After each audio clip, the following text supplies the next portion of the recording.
Gareth A. Davies, how are we? We are very well, my friend.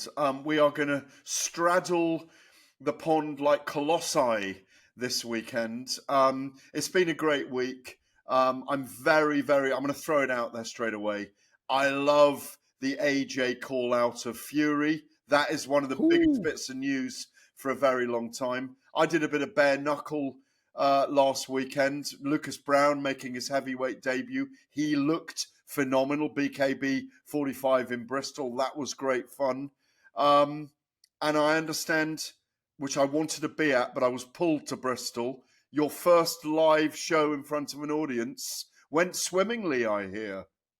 It went swimmingly. It did. Your absence was felt because I think you just have a lot of energy, a lot of experience, a lot of knowledge, and it would have been good to have you on stage. So hopefully, when we do one again before the end of the year, because a lot of people want to do it again, you'll be there front and center. Look, before we get into that, happy birthday, my man.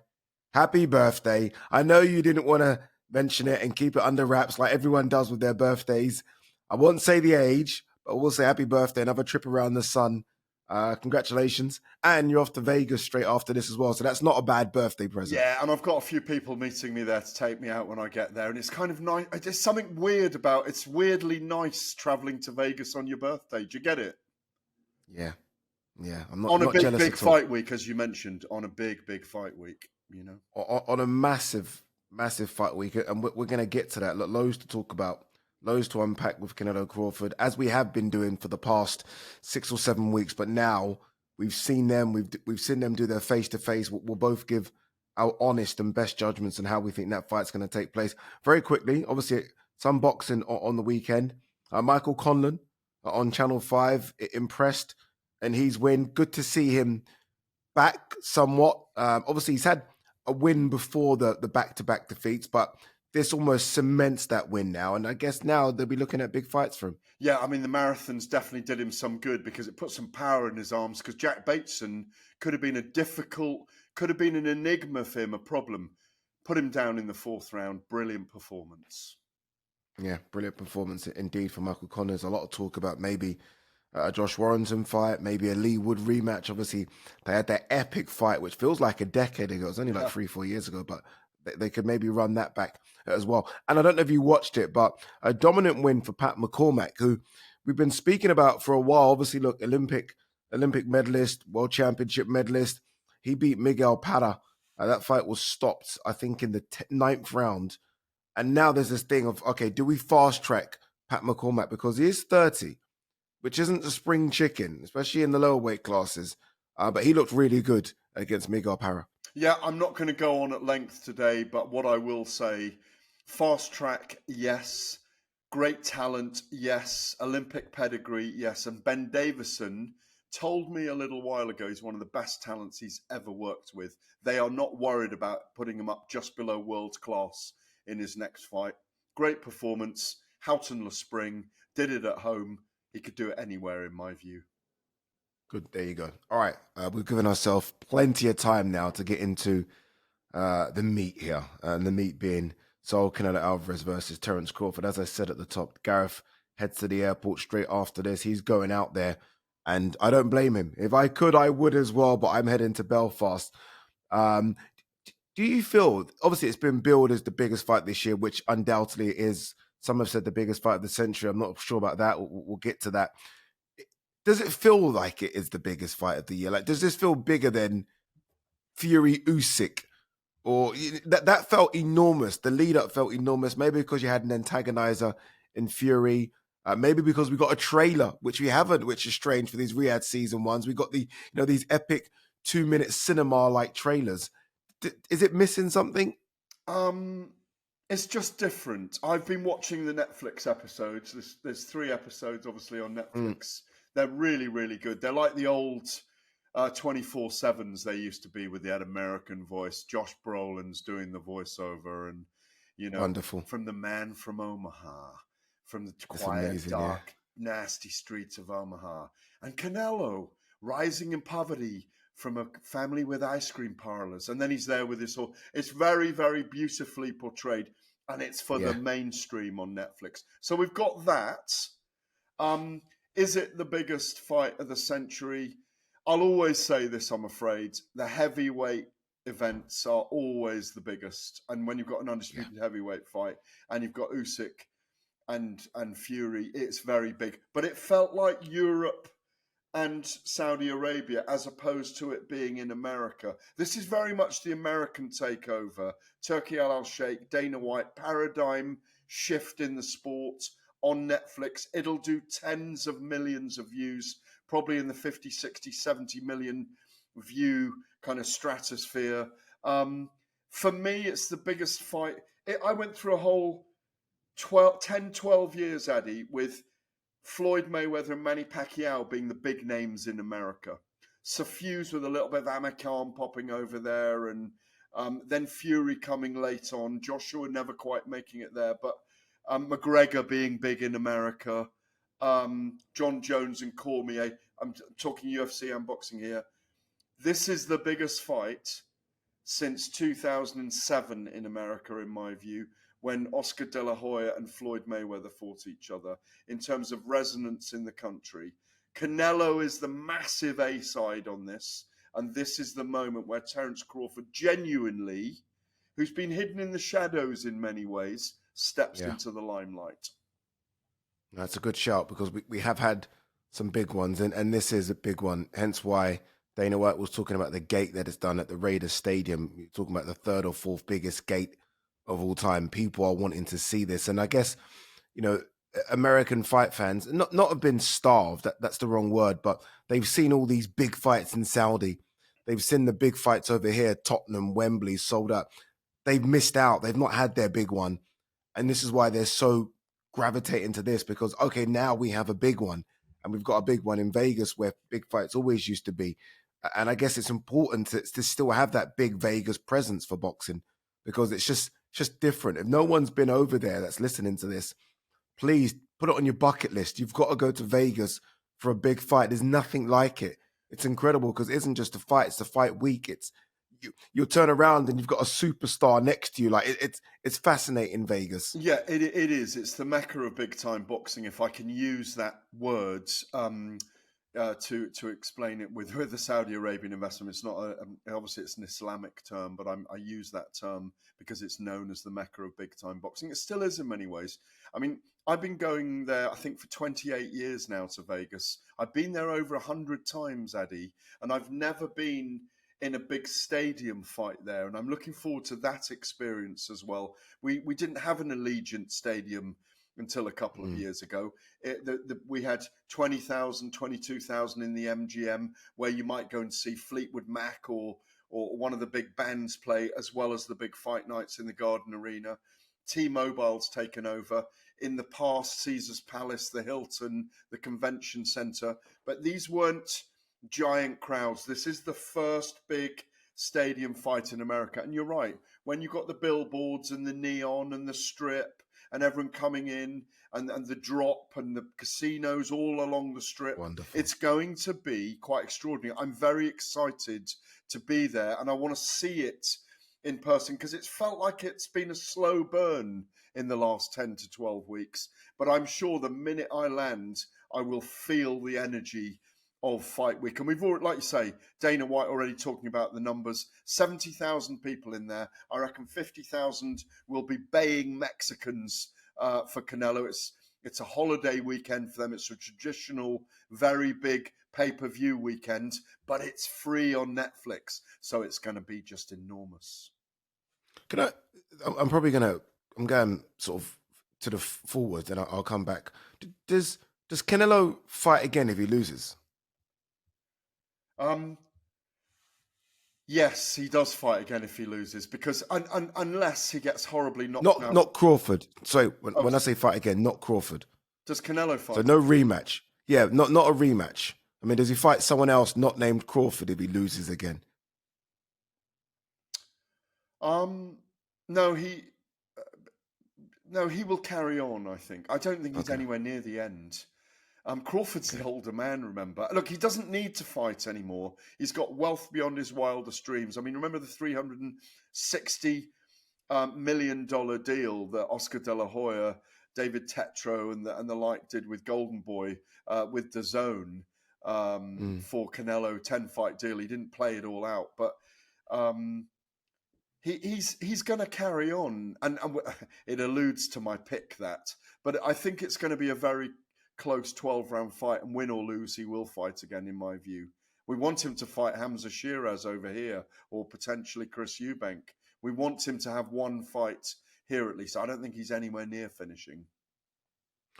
What does it mean for boxing, or does it mean anything, that the biggest fight of the century, undoubtedly the biggest fight of the year, doesn't have one of the known boxing promoters next to it, affiliated with it? No Eddie, no Bob, no Oscar, no Frank, no Al Heyman in the background. What does that mean? It means that it's exactly what we're seeing, which is Turki Al-Sheikh is the number one most influential figure in the sport. And it's a sport that you can use your resources financially to be very powerful in. And he's done that. It's coming up 2 years now that he began with that first event, the Battle of the Baddest, Tyson Fury and Francis Ngannou, to open Riyadh season.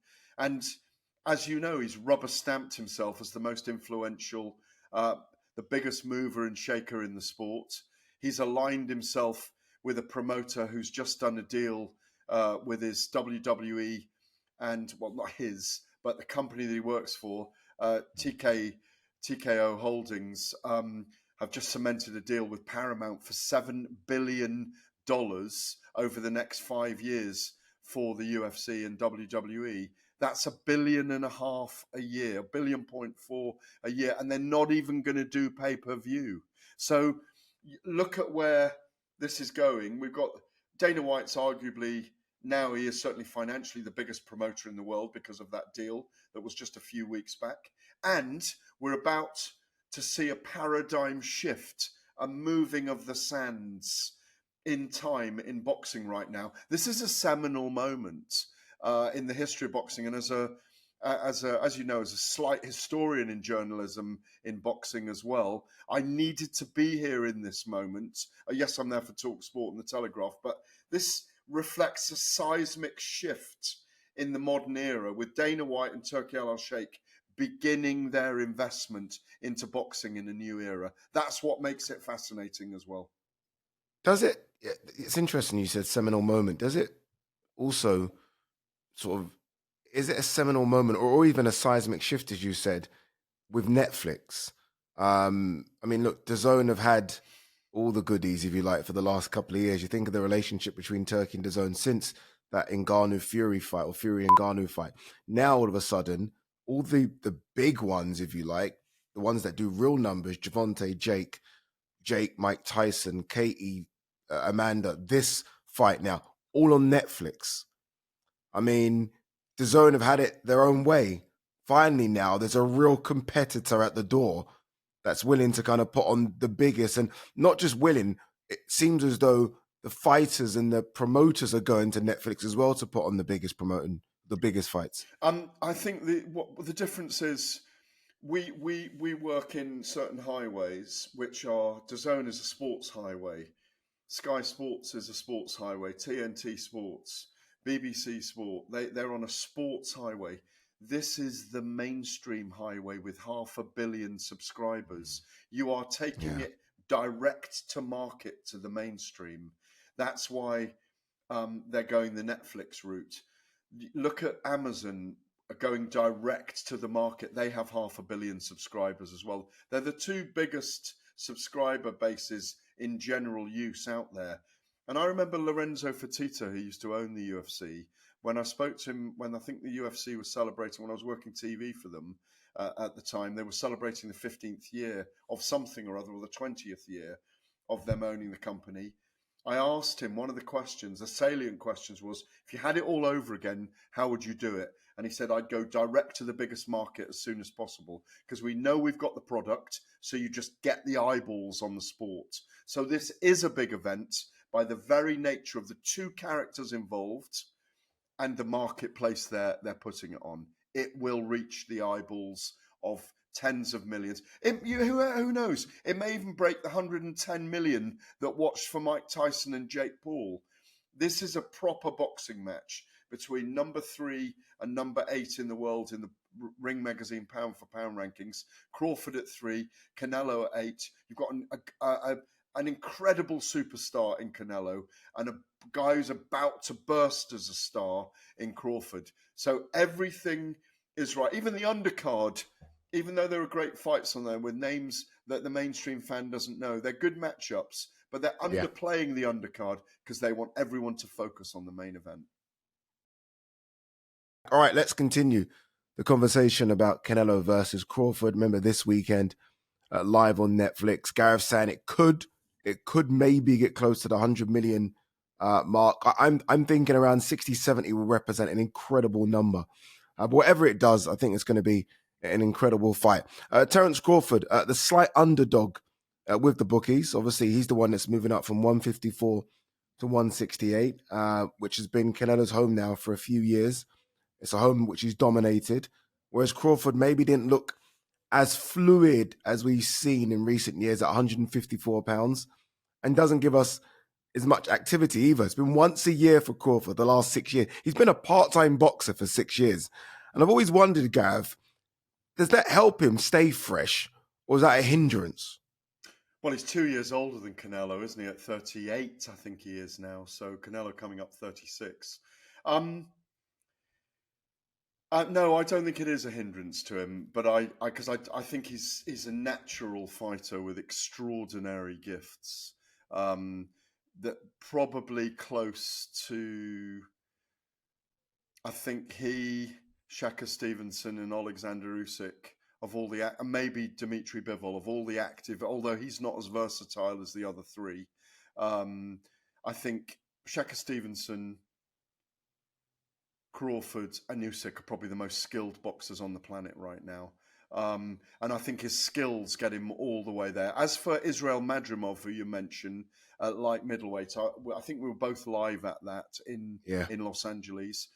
Crawford does not do more than he needs to do generally to win a fight. If he's got someone hurt, he'll put them away. If he needs to outbox them, he'll outbox them. If he needs to uncase them, he'll unpackage them. If he needs to mirror them, he'll mirror them.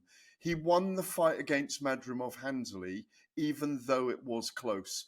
Did he look in pain or under pressure at any point? Not really. He did against Kavaliauskas in that fight when he was put down and admitted afterwards he was put down, even though it was counted as a slip. And even though he stopped Kavaliauskas, that was at a lower weight division. My big thing about this, I've gone back and forth so many times. He has the skill set to beat Canelo. And I'm going to put it out there for the first time today because I've really spent some time thinking about it. Because I first of all picked Crawford when I met them both in Riyadh for the press conference. Obviously, I've been around them both before, but within the space of a few minutes, I was with both of them, and I really didn't find any size difference between them. And I went for Crawford, then I went to Canelo, then I went back to Crawford. I just think, having analysed what I just said about him, he has to change his style in this fight to beat Canelo, and I think it's too late. He's not a volume puncher. He's not a hugely active fighter. And I just think Canelo is too big, too clever, too strong. We underrate him in terms of what he does in terms of the distance and space. And I just think Canelo's going to win on points in the 12-round fight. I just think he's going to have too much for Crawford. I think the size difference, Eddie, will really tell in this fight. Okay, Gareth's gone early with the predictions. I was going to ask him right at the end of the show. He's gone now, but I've still got 20 minutes or so to convince him. All right, let's hear from Terence Crawford. Our talkSPORT team is out in Vegas. Adam Cattrall sat down with Terence Crawford, and this is what Terence Crawford said about the frustration of having to wait for these big fights happening right now. Definitely frustrating, you know, when you putting your all in something and you see people that does half of what you do get the biggest opportunities and they name get called and things like that, and you sitting on the sideline like, man, you know what I mean? It's it's definitely not a good feeling because you know where you belong.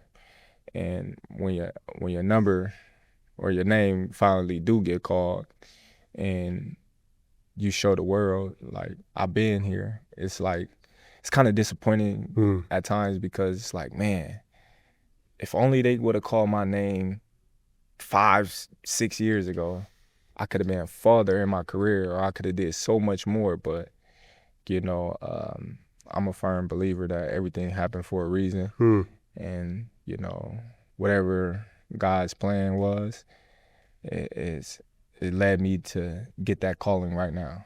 Terence Crawford there speaking to Adam Cattrall, and I understand why he has been frustrated. Obviously, look, when he was with Top Rank, it was almost a case of he's on that side of the street, and the likes of Errol Spence, Danny Garcia, Sean Porter, Keith Thurman on the other side of the streets, and he could never get there. He could never cross the streets. That's what it was like back then. It was almost like my gang and your gang, and now it's all coming to him at the latter stage of his career. Like I asked you whether Canelo will fight again. I mean, there's question marks whether Crawford will fight again. Although he does look like a young 38, there is something about the way he lives his life similar to Bernard Hopkins, where you feel like they can go in and go on and go on. But it is a shame that we didn't get to see Crawford, although he became undisputed in 2 weight classes, that we didn't get to see him take on Keith Thurman and Danny Garcia and Errol at the time where it should have been Errol and Sean when it should have been Sean. No, exactly. And this is what happened until Turki Al-Sheikh came along. And I was just looking at that. From the minute he beat Errol Spence, I was calling for the Crawford fight. Do you remember? For the Canelo fight. Do you remember? Yeah, I've been calling for this fight for 2.5 years. The only reason it's happening, and it's, you know, it's what we do. We know what matchups work. We think like promoters as well as journalists and pundits. We know how they're thinking. This is a fantasy fight that's taking place. This is a fantasy fight that you can go back to Sugar Ray Leonard against Marvelous Marvin Hagler and make comparisons for. It's almost like a welterweight against a middleweight because that's what they are genuinely, physically. Canelo's fought, you mentioned it, he's fought at super middle for 6 years and never lost at super middleweight. He's only lost at light heavyweight to Dimitri Bivol, who's a very straight puncher and a much bigger man than Canelo and a bigger, stronger man who can withstand an Artur Beterbiev, a killer in the ring. He's only lost to Floyd Mayweather, the skillful master, the most skillful boxer I've ever seen live in watching boxing live for 35 years. Those are when he was 23. These are difficult opponents because they had a style that outdid Canelo. I'm not sure Terence Crawford, powerful as he's become, maybe too muscular, which might have slowed him down a little bit. I think the pictures are him posing rather than him suddenly being a muscle shark. I just don't think, unless Crawford goes hard and fast in periods of this fight and fights hard in the first 30 seconds of a round and hard in the last 30 seconds of a round. I know I'm getting into the fight because I'm very excited about it. I just don't think he'll have enough in the way he fights to beat Canelo. When was the last time that you saw a brilliant Canelo performance? It's a very good question. A brilliant Canelo performance. I think when you walked away. I'll tell you when it was. It was at the beginning of lockdown when he had 4 fights in 12 months.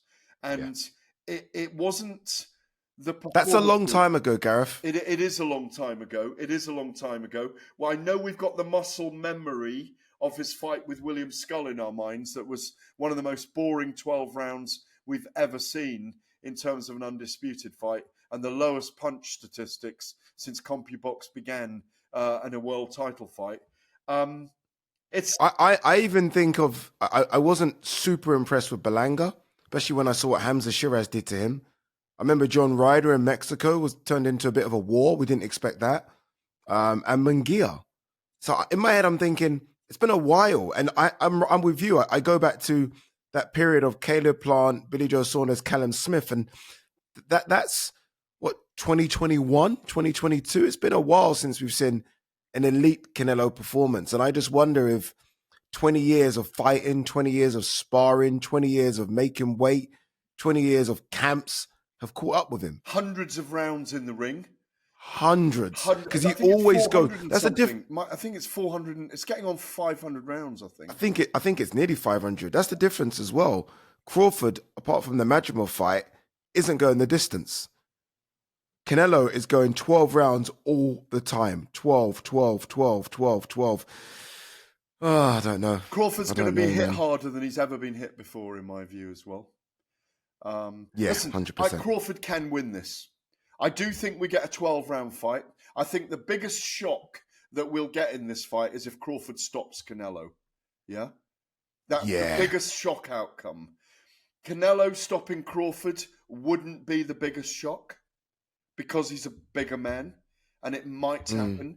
I think we've got a 12-round fight on our hands and I think it will be close and I think the crowd will sway it for Canelo, that he's the home fighter in many ways. And it would not surprise me, I don't know if I said this last week, that if we get a very close fight, people will be going with this fight with their hearts as well as their heads and what they see in front of them. It wouldn't surprise me if many people think Crawford's won the fight on points, but Canelo gets it on points, and they may have to do it again because it's controversial. Yeah, no. It's a good shout. It's a good shout. And look, who wouldn't want to see it again if it is controversial? I'm going for Crawford, but you've changed my mind slightly when I think about this, the extra muscle and Crawford being a mover. And what's it going to be like carrying an extra 20 pounds in your legs and your body and your arms and your shoulders? When you are that switch hitter and fast combinations, it's going to be difficult. I just think Crawford banks a few of the early rounds and then hangs on for dear life on the end and maybe nicks a championship round. I think Crawford wins it 7-5. Wow. Well, that's the great thing about this fight. It is a fantasy fight come true. But I in the end, I see all the things you've said about Crawford, and I don't disagree with any of them. But in the end, part of me is just going, Canelo's vast experience over so many years and the weight division he's fought in at 12 stone for so long, 6 years, has to make him the favourite in this fight. Yeah. So I'm not going to hedge with this fight. I'm going to go with a guy who I'm making a favourite for a reason. And also, when I speak to people who've been in with him, the riders of this world, the Smith brothers who've been in with him. I was with Paul Smith at Bare Knuckle. Paul Smith, whose brother Liam and Callum fought Canelo. I was speaking to him at the weekend because he was doing commentary with me on Bare Knuckle. When we were sitting there, Trigon side of the BKB, we talked about it, and he was saying, honestly, Canelo gets into range before you realise. He's got very subtle feints all the time. And I think we've underplayed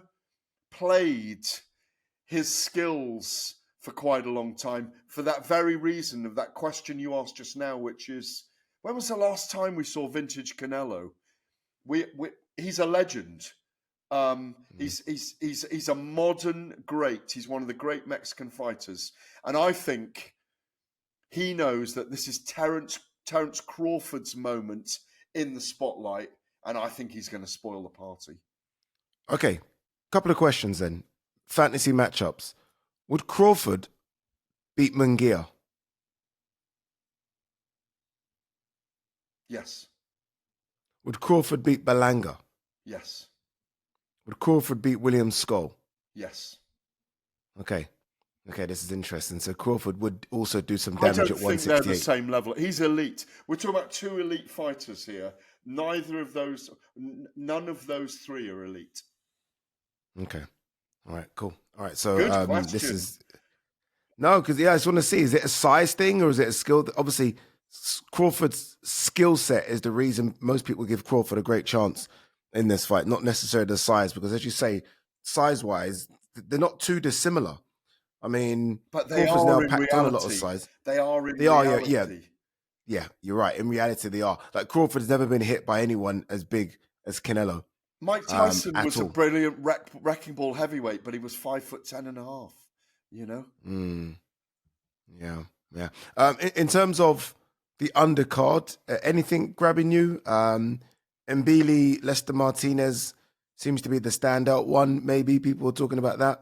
Yeah, I like the undercard. It's going to be fun, but the focus is going to be, when are they going to walk? What are they coming out to? When do the mariachi bands start?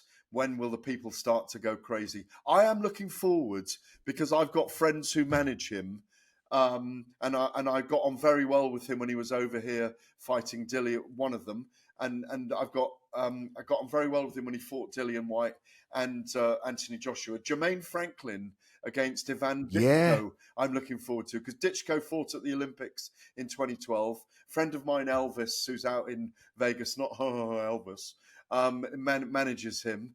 And also, Jermaine Franklin is a fantastic guy to be around. So looking forward to seeing those two. Again, heavyweights on the card. Here's my thing.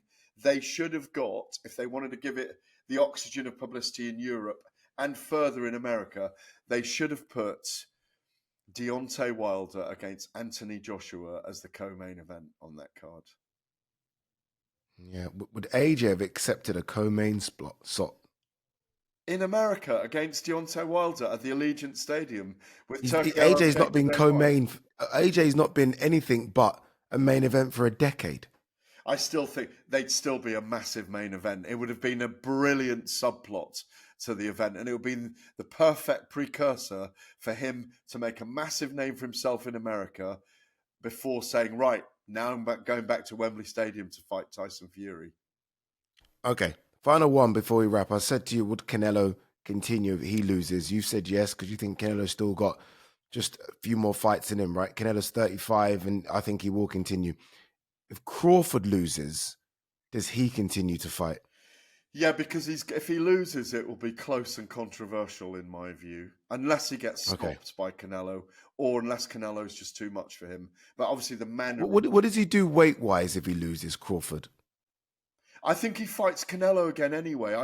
I have this feeling that we're going to have two fights. There's that highway.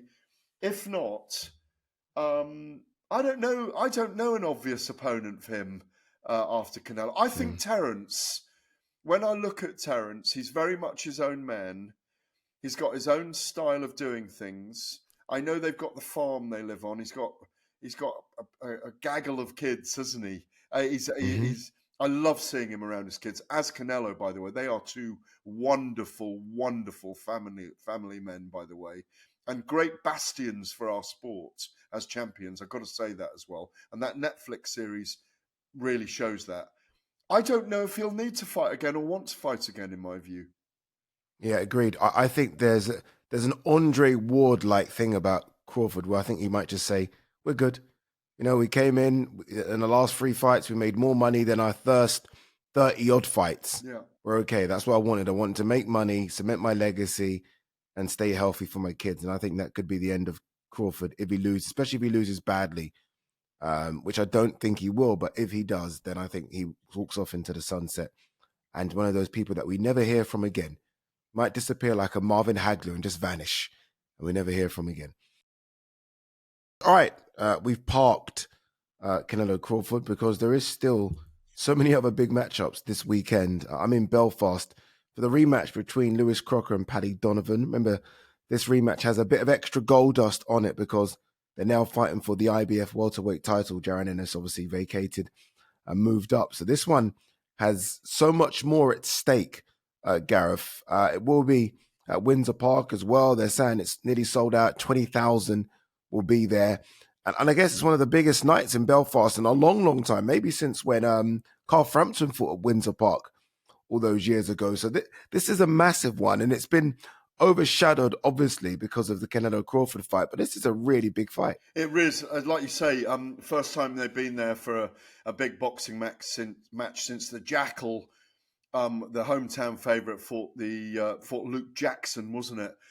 Brilliant night, great atmosphere, and it will be for this one because you've got the Limerick guy from the Republic of Ireland, the Traveller with a massive following against Crocker, Lewis Crocker, favourite lad of Belfast. Belfast, of course, an enormous fight city, one of my favourite places to go, let alone for boxing. On every street corner they'll be talking about this fight. You've also got two guys, like you say, IBF title vacated by Jaron Boots Ennis, who was actually, of course, sparring with Canelo. We keep mentioning this. He's been sparring with Canelo and aping the style of Crawford.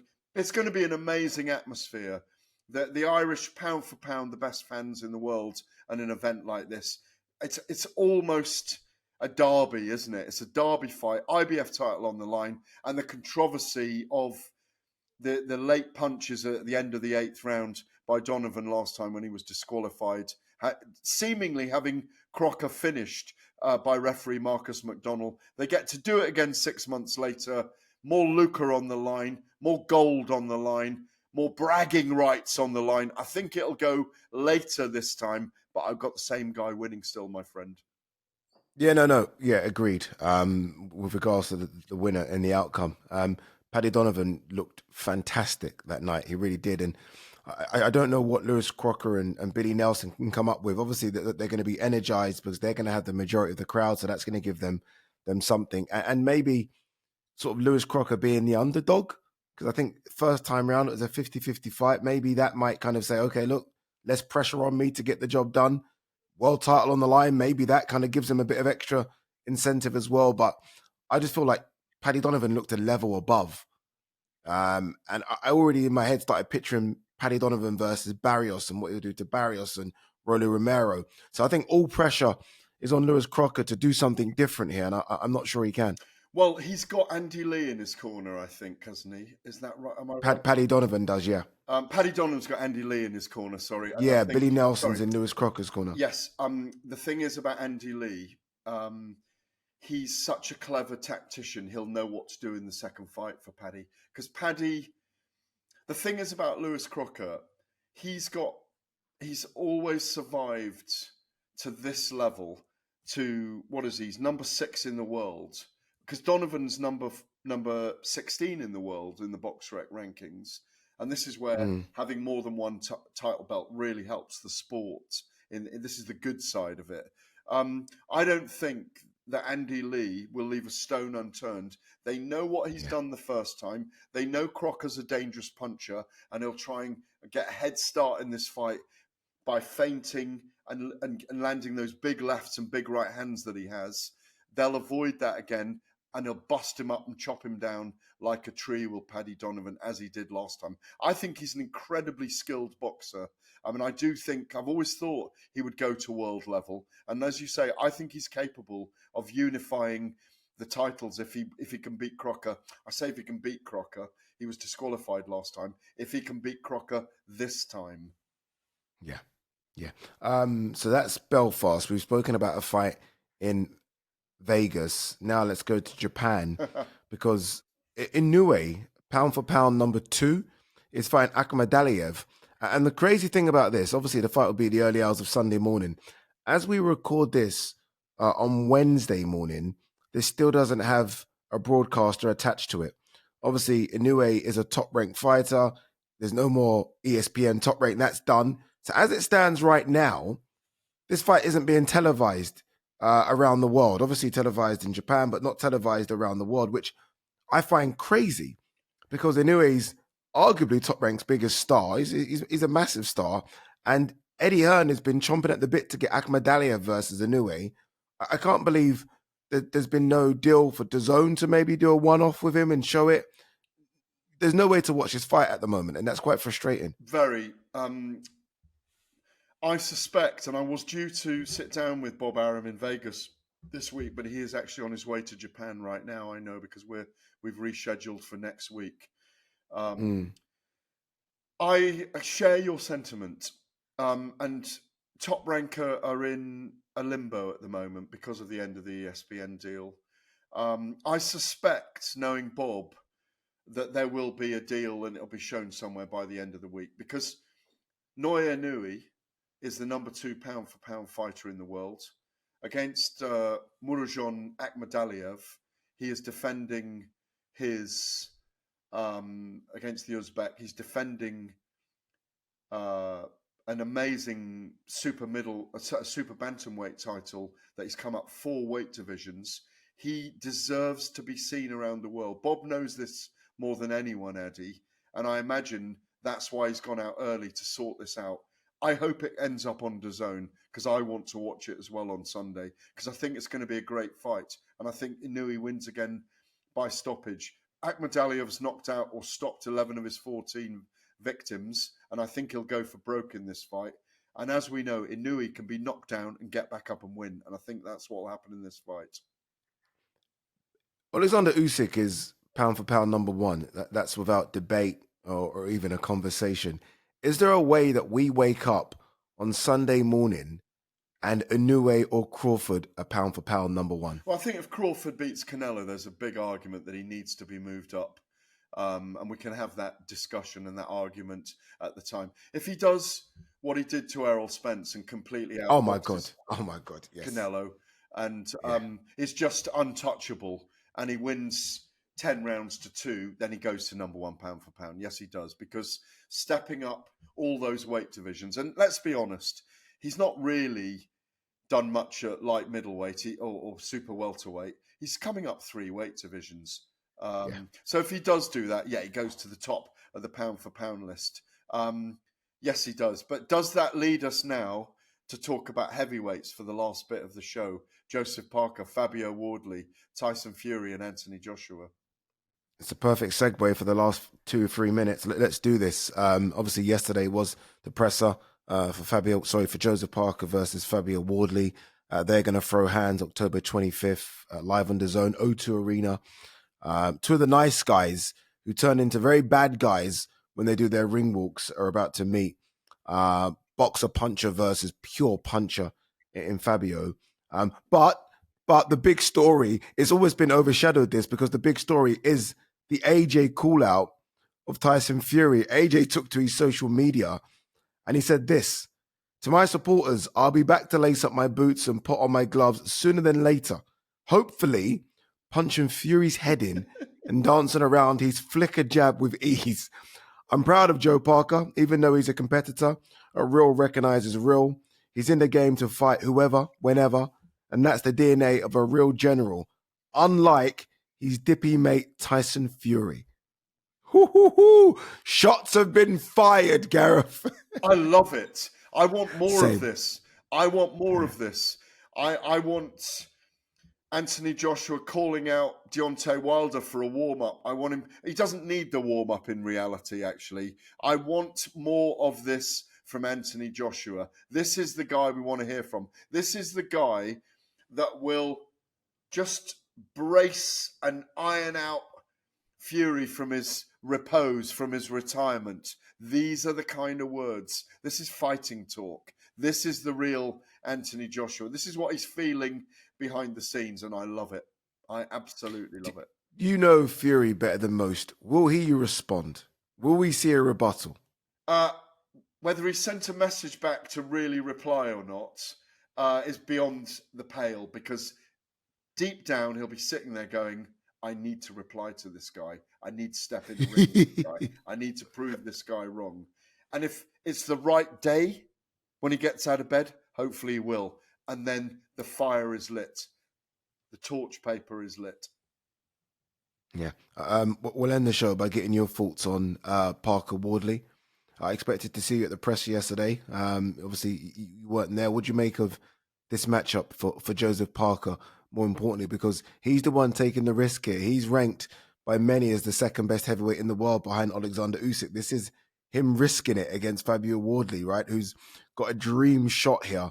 What do you make of the matchup? Yeah, you've got to applaud him for doing it, but they should be risking it because they're being paid handsomely.